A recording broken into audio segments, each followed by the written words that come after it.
Москвадан Кыргызстанга жүк ташыган ишенимдүү ишкерди сунуштайбыз. Ишкердин аты Зайырбек. 12 жылдан бери аманатка кыянат кылбай иштеп келет. Жүктү Москванын бардык жеринен алып кете алат. Алган жүктү Кыргызстандын бардык облустарына аман жеткирелине кепилдик берет. Кыргызстанга бир аптада 2 машина жиберилет. Аманатты өзү алып барып тапшырууну каалагандар үчүн дареги Нижегородская метросу, Перовск шоссеси 9, 7-марат. Телефону +7 926 788 70 70. Жүктөрдүн баасы көлөмүнө жараша 500 рубльдан өйдө. Менин атыман кайрылгандарга арзандатуу бар. Саламатсыздар урматтуу Чалкан медиа каналынын көрөрмандары, өлкөбүздө алынган акыркы сааттагы жаңылыктар менен сиздерди тааныштырабыз. Садыр Жапаров Кыргызстан жакын арада сомду өзү басып чыгара баштайт. Жакын арада Кыргызстан улуттук валютанын банкнотторун республика ичинде басып чыгара баштайт. Тиешелүү иштер жүргүзүлүп, керектүү техника алынды. Бул тууралуу президент Садыр Жапаров Кыргыз Республикасынын улуттук валютасынын киргизилгендигинин 30 жылдыгына арналган салтанаттуу иш-чарада сүйлөп жатып билдирди. Белгилей кетсек, салтанат Токтогул Сатылганов атындагы Кыргыз улуттук филармониясында өттү. Өлкө башчы 93-жылдын май айында Кыргыз Республикасынын конституциясы кабыл алынып, андан көп өтпөй эле улуттук валюта жүгүртүүгө киргизилгенин эске салды. Советтик мезгилден кийинки өлкөлөрдүн ичинен Кыргызстан биринчилерден болуп улуттук валютаны кабыл алып, жүгүртүүгө чыгарган. Азыр артка кылчайып ошол окуяларга баа бере турган болсок, бул чечим маанилүү кадам болгонун көрө алабыз.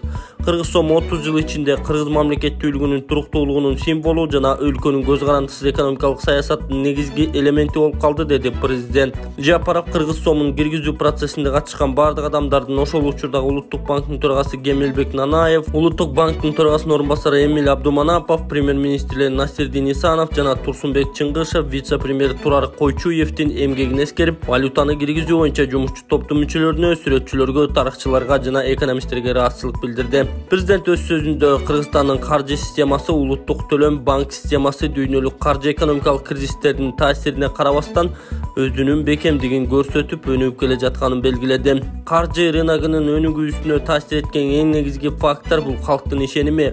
Президент эл финансылык продукцияны керектөөчү катар каржылык уюмдардын ишине баа берерин, ошондуктан каржылык кызмат көрсөтүүлөрдүн сапатын жогорулатуу жана дүйнөлүк тенденцияларга шайкеш келген каржылык технологияларды киргизүү жолу менен калктын ишенимин мындан ары жогорулатуу зарыл экенине токтолду. Жапаров 2026-жылга чейин Кыргыз Республикасынын өнүктүрүүнүн улуттук программасында каржы рыногун өнүктүрүү маанилүү багыттардын бири катары каралганын эске салды.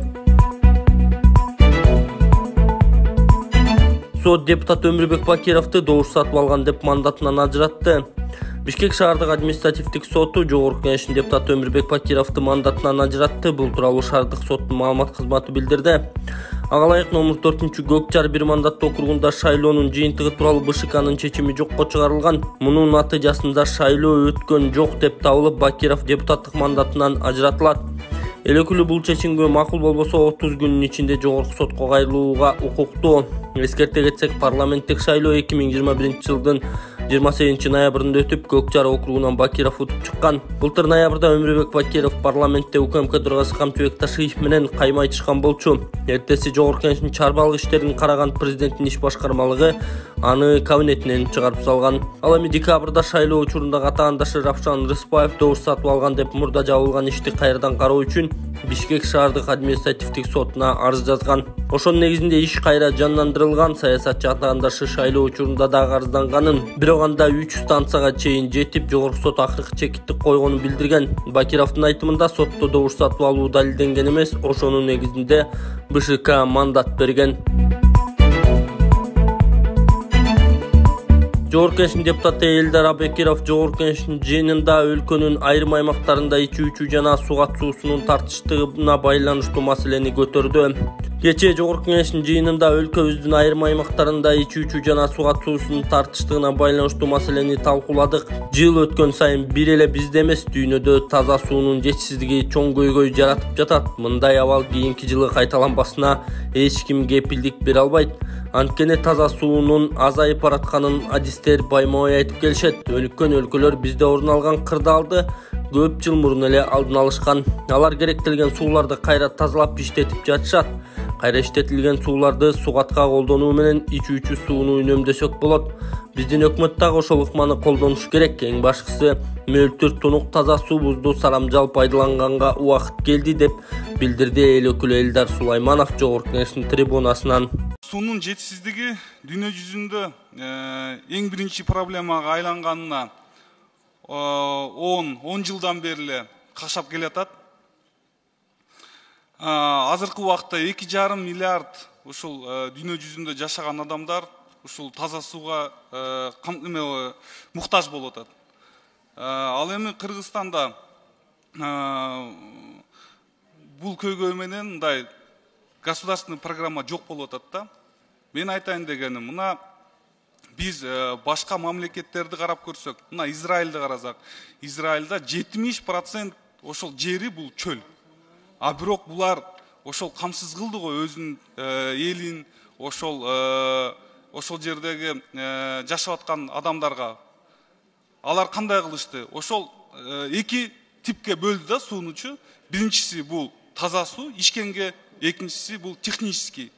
Анан бул жерде силер мына чектөө коюп атасыңар да, мына машина жууган жерлерге, ошол баня калган жерлерге ошолорго технический сууну бериш керек. Биз азыр деле кеч эмес ушул саркынды сууларды кайта ошолорду тазалап, ошол технический сууну берсек болот.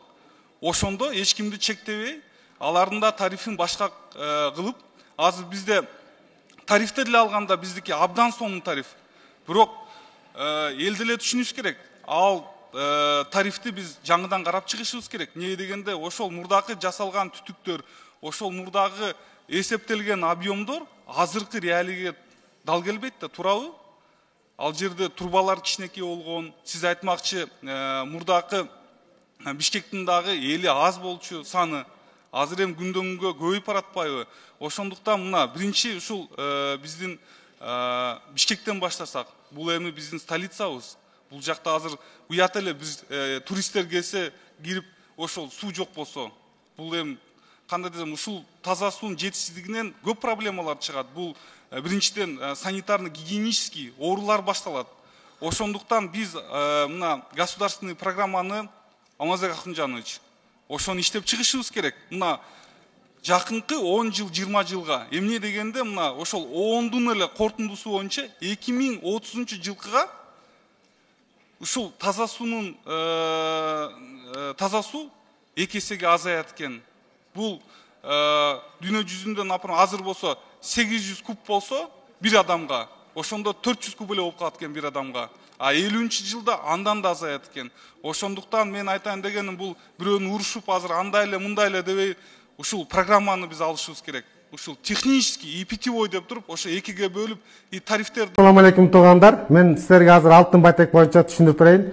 Алтын байтек адамдын 206 сөөгүн түзөйт, кан айлануусун жакшыртат, артроз, артрит, грыжа ооруларына жакшы жардам берет.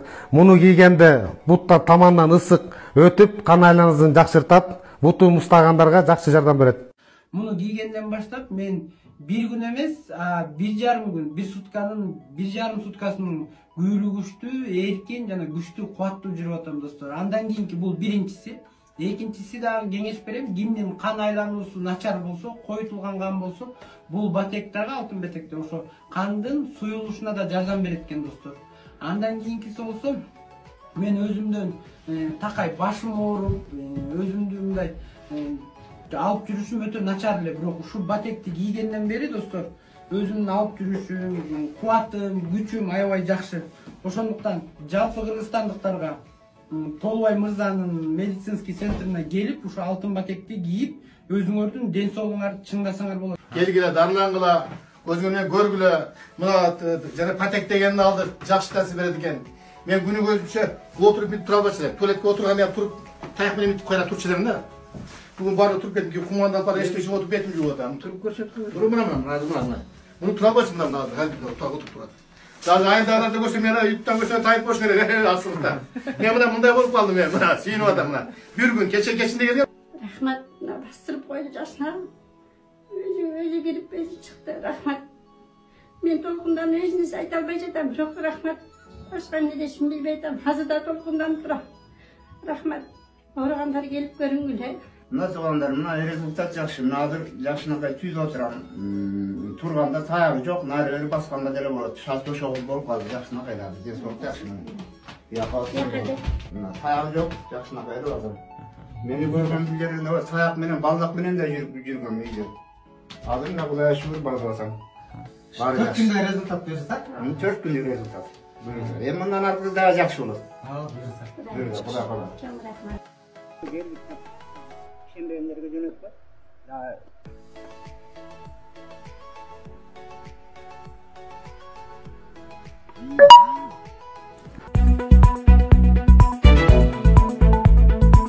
Быйыл 3 айда Россияда 220 кыргызстандык баңгизат менен кармалган айтылды. Үстүбүздөгү жылдын 1-кварталында эле январ-март айларында Кыргызстандын жарандар Россияда 220 баңги кылмышын жасаган. Бул тууралуу Ички иштер министрлиги билдирди. Аталган сандар өткөн жылдын ушул мезгилине салыштырмалуу 77 фактыга көп экени белгиленди. Бул кылмыштардын көбү Новосибирск, Самара облустарында жана Москва шаарында катталган. Мындан тышкары кыргызстандыктар тарабынан жасалган оор кылмыштар, алдамчылык фактылары көбөйүп жатканы айтылды. Маалыматтык түшүндүрүү жана үгүт иштерин жүргүзүү, жарандардын арасында баңги кылмыштарын алдын алуу максатында Россия ИИМинин эл аралык кызматташуу башкармалыгында жумушчу жыйын өткөн. Ага Кыргызстан ИИМинин Россия Федерациясындагы өкүлчүлүгү, миграция боюнча өкүлчүлүк, элчиликтин консулдук бөлүмүнүн кызматкерлери, Жогорку Кеңештин төрагасына караштуу миграция боюнча кеңештин коомдук өкүлү, Кыргыз биримдиги, Кыргыз диаспорасынын кеңеши, диаспоралык уюмдардын жетекчилери катышкан. Ал эми Орусия тараптан ИИМдин бир катар бөлүктөрүнүн жана Кыргызстандагы өкүлчүлүгүнүн жетекчилиги болгон талкуунун жүрүшүндө баңги кылмыштуулуктун алдын алуу чөйрөсүндөгү бир катар көйгөйлүү маселелер айтылган. Анткени жоопко тартылган адамдардын негизги бөлүгүн жаштар, анын ичинде жаш кыз келиндер түзөт. Интернет аркылуу жасалган баңги кылмыштары тынымсыз өсүп жаткандыгы белгиленди деп жазылат маалыматта. Кыргызское море санаторийи жоюлат. Кыргыз алтындын акционерлеринин кезексиз жалпы чогулушу өттү. Бул тууралуу Кыргыз фондулук биржасы билдирди. Анда акционерлер Кыргыз алтындын курамына кирген Кыргызское море санаторийин жоюуну чечишти. Мэрия 14-июнда Бишкектин чыгыш бөлүгүндө бир күн бою суу болбойт. Бишкек шаарынын мэриясы 14-июнда Борбор калаанын чыгыш бөлүгүндө бир күн бою суу болбой турганын билдирди. Маалыматка ылайык саат 9:00-дөн 22:00-гө чейин турак жайларга, социалдык жана өндүрүштүк объектилерге суу берүү токтотулат. Бул учурда сельский суу кампасында профилактикалык иштер жүргүзүлөт.